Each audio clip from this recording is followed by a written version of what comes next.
Alô você, tudo bem contigo? Olha só, o Bahia conseguiu na Fonte Nova manter os 100% de aproveitamento. Venceu o Juventude por 2-0 e se manteve no top 4 do Brasileirão. Veja o que Rogério Ceni falou sobre essa partida. Curte, compartilha, comenta, se inscreve. Beleza? Tchau, obrigado.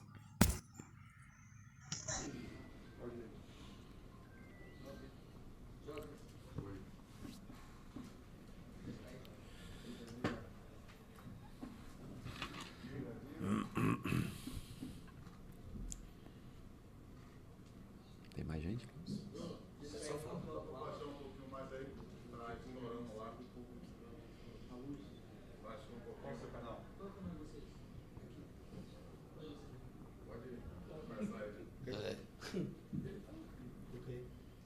Lá, celular silencioso, por favor, vamos lá. Pode ir. Boa noite, professor. O Bahia acaba ficando ali em quarto colocado por conta da questão do saldo e tal. É um jogo que a gente pode falar que esse placar de 2-0, de um triunfo importante, caberia ter feito talvez até um placar mais elástico, faltou um pouco mais de capricho naquela última bola da equipe hoje. Eu acho que primeiro tem que se destacar vencer, lógico, né? Eu acho que nós criamos para fazer mais gols, mas nós não tivemos a sintonia. Nós não tivemos a sintonia fina para conseguir executar esses gols. Sofremos para criar um pouco melhor nos primeiros 20, 25 minutos. A partir disso o jogo desenrolou bem.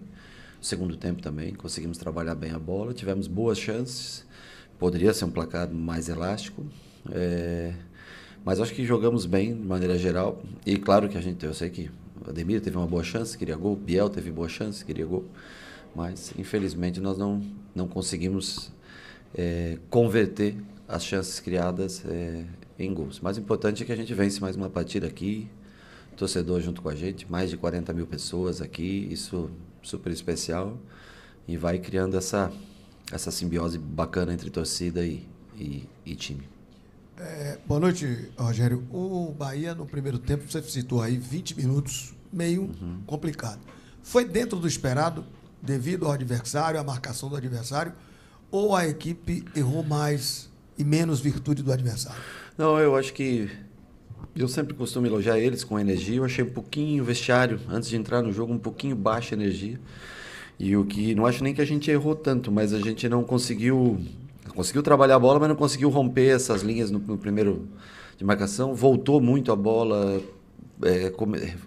recomeçou e não conseguia atingir a última parte do campo. Nós jogamos 20 minutos no nosso primeiro terço de campo e aí não adianta você ter a bola só ali. Tem que ser como foi na segunda parte, você começar a construção do jogo lá atrás, mas você terminar ela na frente, né? Conseguir levar para o teu campo de ataque. Então, nos primeiros 20 minutos a gente teve até a bola, mas cometemos erros, demos escanteios, lateral, até devolvemos para o Juventude. As melhores chances foram nesses primeiros 20 minutos. Depois a gente conseguiu encontrar, acho que boas linhas de passe, e aí sim, saímos construindo de trás, terminando as jogadas na frente. Foram muitas finalizações da metade do primeiro tempo até o final do jogo. Boa noite, professor. Aqui na frente. Parabéns pelo triunfo. E aí agora tem o Palmeiras e o Atlético Paranaense fora de casa. Um jogo onde o Bahia não perde ninguém por cartão. Qual a estratégia que o senhor pretende montar para esse jogo contra o Palmeiras, que é um jogo muito forte, contra uma equipe muito forte, que vale a briga pela ponta da tabela? Mas o Atlético também é muito forte e, infelizmente, não há muitas... Não há como se escolher um jogo ou outro jogo, né, em detrimento a outro jogo. Hoje eu não posso nem te falar nada, mas no sábado de manhã, quando a gente treinar, a gente vai tentar ter uma noção do que fazer ou recuperar melhor ainda esses jogadores, né? E ter uma análise da fisiologia, né? Às vezes a gente estica um pouco mais com algum jogador ou outro do que tem, do que pode, mas tudo tentando estar no limite, né? da parte fisiológica. Vamos analisar. Hoje, para mim, impossível gostaria, mas impossível te responder sobre isso. Nós só vamos traçar uma estratégia de quem vai jogar a partir do sábado mesmo, quando eles estiverem aí mais 36 horas, daqui 36 horas. O que eu sei é que hoje é 4? Hoje é dia 4, né? 4, 7, 10 e 13 é muito difícil você jogar, vai ser muito difícil, mas as escolhas que forem feitas, nós temos que se virar para tentar resultados melhores fora de casa. São 2 jogos extremamente complicados, extremamente difíceis. Vamos analisar no sábado só como está a recuperação de cada jogador. Boa noite, Rogério. Parabéns pelo triunfo. Eu fiz o jogo hoje da arquibancada e no momento que você chamou o Rezende, eu observava a forma que você vibrou com ele, a forma que você incentivou ele para que ele entrasse confiante, para que ele pudesse fazer, para além, tecnicamente, do que você espera, também em vibração, em entrega, em dinâmica. O termômetro para o torcedor é o treinador vibrante, é o clube que mostra dentro do campo que está empenhado. O quanto para você, Rogério, enquanto comandante desse barco inteiro, é importante ter esse vínculo com o atleta para que todo esse vínculo entre você e a equipe possa contagiar o torcedor para ir junto até o final? Para mim, primeiro que a grande importância, quem tem são os atletas. Eles que executam tudo. A gente planeja, a gente desenvolve uma saída de jogo onde a gente vai ter um homem livre, onde a gente vai ter as probabilidades, mas são eles que executam dentro de campo. E o Rezende, eu sempre peço para ele, é um menino, adoro o Rezende, é fantástico. Mas uma expressão corporal melhor, tá entendendo? Que ele mostre, ele tem a capacidade, mas que ele acredite mais, cada vez mais nele, né? Ele é um jogador super importante pra gente e fazer a função que o Caio faz não é fácil, porque o Caio, para distribuir jogo, ele é diferente, ele é especial nesse sentido, né? O Rezende, claro, tem um poder maior de marcação, lógico, bola aérea, tudo, né? Mas é uma posição, então, assim, eu sempre no sentido de que ele entre confiante e firme e que tenha uma expressão corporal positiva, para que não... Ele é um pouco tímido, né, o Rezende, né? Eu quero tentar tirar isso dele, né? Eu não preciso que ele seja que nem o Caio, que é, né, ao contrário, mas que ele esteja, né, um pouco mais sorridente, um pouco mais expressivo, concentrado no jogo. E a expressão corporal para receber, para passar, eu acho que para isso é o mais importante, porque é um jogador fora de série. O Rezende é muito bom jogador. Rogério, boa noite. Hoje o Everton Ribeiro deu mais uma assistência, né? A 11ª participação dele em gols na temporada de 2024. Já são números superiores, inclusive, a todo o ano de 2023, quando ele atuava pelo Flamengo. Queria que você falasse um pouco da importância dele para esse seu sistema e também ao que você atribui essa evolução dele de uma temporada para outra. Bom, primeiro que no Flamengo ele jogou muito pouco em 2023, jogou bem menos do que a média até 2022, quando ele formou aquele meio-campo com o Thiago Maia, João Gomes, ele e a Arrascaeta, que é um meio-campo desenhado muito parecido para esse ano. Segundo que ele é fora de série. Ele, para mim, da última década, ele é o jogador brasileiro mais influente dentro do futebol brasileiro. Dos últimos, de 2010 a 2020, ele é o jogador brasileiro mais influente dentro de campeonato brasileiro. O cara que conquistou títulos, 2 títulos pelo Cruzeiro, 2 títulos pelo Flamengo, e é um jogador diferente de tudo. Ele deu assistência para o gol, porque saiu o gol, mas ele deu mais uma ou duas também fantásticas que não saíram, que nós não finalizamos em gol. Para mim ele é diferente de tudo. Logicamente que a carreira dele vai sempre acompanhada ao condicionamento físico, né? Porque a parte técnica dele é absurda. E quando junta ele, Cauli, Caio, o próprio Jean, que já está um pouco cansado, e é notório isso para a gente, tá? Mas nós estamos tentando esticar o máximo que a gente pode. Mas o Everton é diferente de tudo. Ele é um dos caras mais especiais do futebol brasileiro. Estou falando de futebol brasileiro jogado, brasileiros que jogam no Brasil. Para mim, o cara mais influente da última década. Já que a gente está falando de meio de campo, né? Seguir falando desse setor que mostra que o entrosamento está muito bom, né? Os caras jogam por música, toque de primeira, passe de letra, sabendo já onde o parceiro tá. E um desses destaques também, que hoje foi ovacionado pela torcida, foi o Cauli, que precisou marcar um gol para a torcida voltar a reconhecer a grandeza dele dentro desse time, mas que eu queria que você falasse justamente sobre ele, né? Que ele, às vezes, não dá o passe para o gol, às vezes ele não faz o gol, mas ele dá o passe para construir a jogada de gol e passa despercebido às vezes. Como estava a cabeça do Cauli, com toda essa pressão da torcida, a gente pedindo ele para ir para o banco de reservas e colocar o Depena no lugar dele, e como ressurge ele aí agora nos braços da torcida no jogo de hoje? Eu falo sempre que é uma função onde você recebe a bola sempre no meio de muita gente, né? Por isso que os jogadores diferentes jogam nessa zona central do campo. ele teve frieza, porque 90% dos jogadores finalizaria aquela bola no canto esquerdo do goleiro. Só quem pensa diferente que finaliza no direito. Os que pensam normal, chutam no esquerdo. Eu, como goleiro, eu já teria saído antes para o canto esquerdo, porque 90% das pessoas chutam no canto esquerdo. O cara que é diferente, lembra um gol do Biel contra o Internacional, se eu não me engano, que ele recebe entre linhas, gira, bate por baixo das pernas, também no canto. Jogadores que pensam diferente, finalizam de maneira diferente. E ele continua, para mim, sendo de vital importância, um jogador especial, que a gente cuida, tira dele o melhor que a gente pode, nem sempre consegue, porque é uma zona difícil de se jogar. E quando consegue decide um jogo como foi, fazendo o segundo gol que praticamente decretou o nosso triunfo. Rogério, gostaria de saber de você, porque a gente não tem acesso a esse tipo de informação, e aí eu tenho que perguntar a você. Como é que você trata os números que você recebe? Como é que você organiza todos esses números de posse de bola, chutes a gols, finalizações bloqueadas para fora, troca de passes, todos esses números? Como é que você, enquanto gestor, né, da comissão, trata esses números? Até que ponto esses números trazem algum tipo de influência para a sua tomada de decisão? E qual é essa influência? Por que a pergunta? Porque o Bahia tem sido prevalente na maioria dos jogos em números. Só que às vezes não no resultado. Bahia prevalece sobre o Flamengo, não vence. Bahia prevalece sobre o Atlético, empata. Bahia prevalece em números, em sua maioria, contra o São Paulo e não vence novamente. Então, como é que você analisa todo esse número que você recebe, todos esses dados, essas estatísticas, e até que ponto eles são levados em conta para a sua tomada de decisão e de que forma interfere nisso? Honestamente, a gente vendo o jogo e revendo o jogo, você nem precisa muito dos números em si, porque...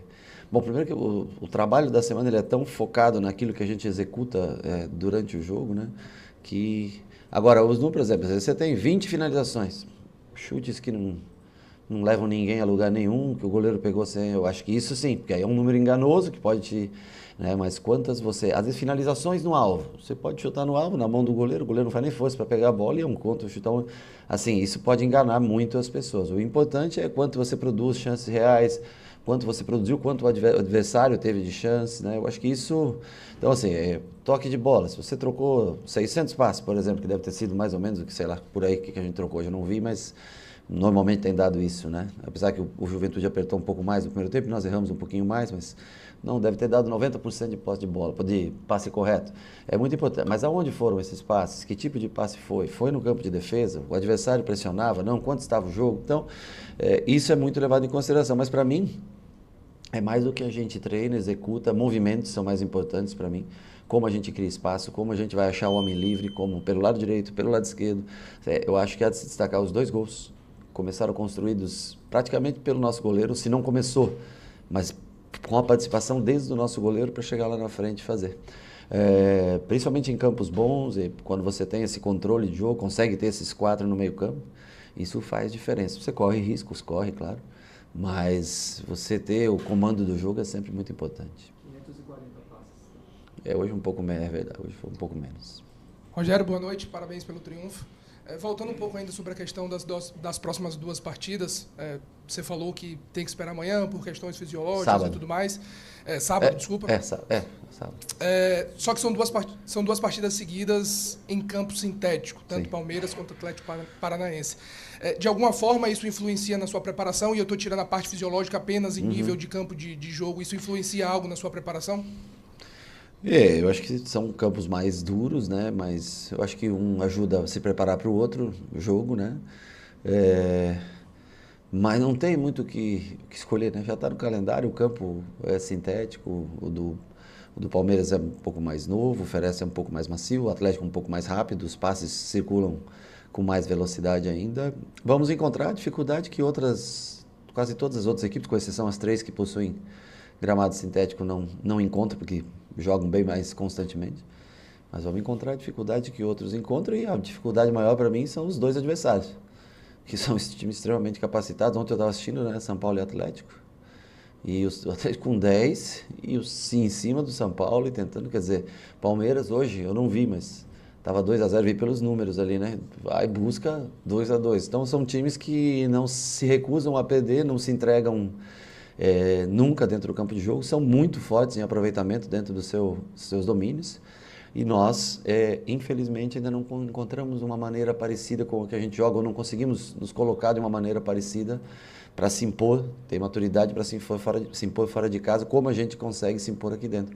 Então vamos ter que tentar ter mais cabeça, concentração, tentar se recuperar num tempo mais curto, porque o brasileiro é estranho, porque você joga 9 jogos no mês, 8 jogos no mês, aí quando você chega em outubro, novembro, você joga um jogo a cada 10 dias, né?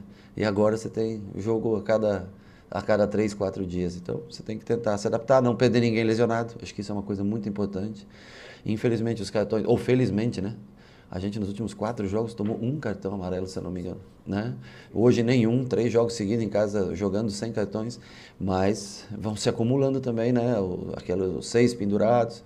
Vamos analisar, é um elenco reduzido, pequeno, vamos analisar com calma até sábado, ver condições físicas e tentar se adaptar ao jogo, tentar se adaptar ao que o gramado pede, ao que o gramado oferece. Boa noite, Rogério. O Bahia hoje ultrapassou a marca de 100 gols desde que você assumiu o comando do time e hoje você também se torna o maior treinador do Bahia na era dos pontos corridos. Eu gostaria que você falasse sobre esses 2 feitos e também sobre o seu momento aqui no clube. Bom, os gols eu fiquei sabendo. Até o menino estava aqui agora há pouco, vi ele. Saiu, né? Eu vi ele. Ele me perguntou antes do jogo, eu não sabia que nós tínhamos 99 gols desde que eu cheguei até aqui. Eu acho que é um propósito que a gente tem, jogar em função do gol. Isso é uma característica dos nossos times, sempre quando a gente monta. A gente sempre sofre um pouco mais defensivamente, confesso a vocês, e sempre tem bastante êxito de maneira ofensiva. Então eu fico contente, mas mais contente que isso não é o número de gols, e sim o número de triunfos que a gente tem conseguido. Eu acho que isso é muito importante. Foi o que sustentou a gente na primeira divisão. Foram aquelas 7 vitórias na Série A do ano passado. E o que nos mantém hoje ainda vivos no G4, esses 8 jogos que nós vencemos. Então, o fato de jogar sempre com o intuito de vencer, sempre com vocação muito ofensiva, eu acho que faz sempre ter um bom número de gols, né? E, às vezes, também tem jogos que causam algum desequilíbrio de maneira defensiva, que é algo que a gente tem a evoluir. Mas para um time que é técnico como o nosso, que tem um meio campo como o nosso, leve e que joga, até que os números defensivos não vêm sendo melhores do que, por exemplo, foi no ano passado. Fala sobre esse feito, agora de que você é o maior treinador. Mas por que eu sou o maior treinador? Você superou a marca de Roger Machado. São 30 jogos e 30 vitórias. Em pontos? Em pontos. Eu espero que seja um feito de aproveitamento, eu não sei. Eu espero que esse feito se resulte em algo muito bom no final do ano, que a gente possa ter. Eu falei para vocês que quando eu vim para cá que eu gostaria que esse ano fosse a melhor campanha do Bahia na história dos pontos corridos, né? Está sendo, mas eu gostaria que, se ela permanecesse no final do ano, a melhor campanha da história do Bahia dos pontos corridos. Eu acho que a gente vai sofrer, vai ter percalços, vão ter derrotas, vão existir derrotas, mas é o que eu espero poder entregar para o torcedor do Bahia, que ele continue com essa energia fantástica aqui. E aí sim, aí acho que pode ser feita uma avaliação melhor do trabalho do final. Mas que a gente consiga chegar numa posição legal no final do ano, bem diferente do que foi no ano passado, que não queremos mais viver nessa situação. Ok? Boa noite, gente.